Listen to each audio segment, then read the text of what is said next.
Hello everyone, welcome back to Be Like Christ. Today we are talking about 1 Kings chapter 5, talking about the reign of King Solomon, and in this chapter we're going to talk about him beginning to make preparations for building the magnificent temple in Jerusalem that's going to become so significant in the history of the people of Israel and the people of Judah.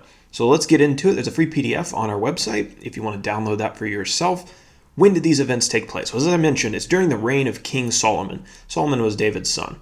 Solomon reigned for 40 years, according to 1 Kings chapter 11, verse 42, and this would have happened in the beginning of those 40 years. Really only two key historical characters to introduce in this chapter. First is Solomon. He's the third king of Israel and Judah. And then Hiram. Hiram was also a king. He was the king of Tyre, and he was an ally of Solomon's father, King David.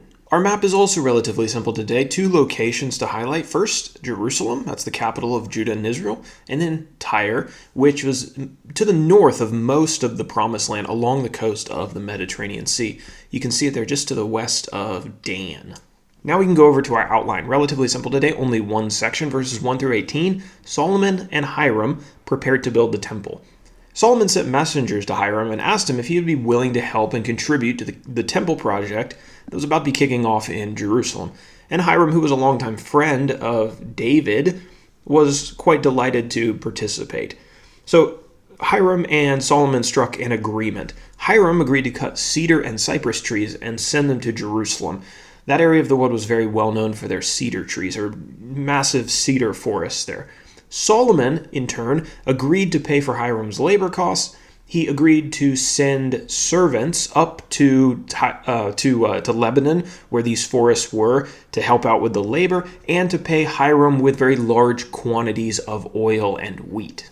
Solomon promised to provide Hiram every year with 20,000 cores of wheat and 20,000 cores of beaten oil. If you remember the math that we used in the last chapter, a core was about 220 liters. So you're talking about 4,400,000 liters of oil and wheat, or about 1,157,000 gallons of wheat and oil. So this is a massive quantity. Solomon drafted 30,000 men from Israel to work in ships in Lebanon to go get this wood and timber up there. 10,000 men would go at a time, and then they would come home and they would spend 2 months back in Israel before going up for another shift. Solomon also employed 70,000 burden bearers, 80,000 stone cutters, and 3,300 officers to manage the labor. They, quote, quarried out great and costly stones, and these were going to be used for the foundation of the temple. So we previously saw David making preparations for the temple. Now Solomon is really beginning the project, and it's going to kick off, and this thing is going to be built in the upcoming chapters.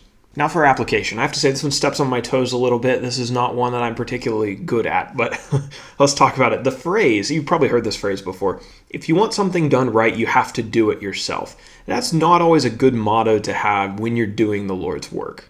Solomon knew that if he was going to make this temple as marvelous as he had envisioned it to be, then he was going to need the help of his friends and those who had resources that he didn't. He even acknowledged in verse 6, "There is no one among us who knows how to cut timber like the Sidonians." Sometimes doing the Lord's work well requires us to acknowledge that we don't have all the skills, all the resources to accomplish the work on our own.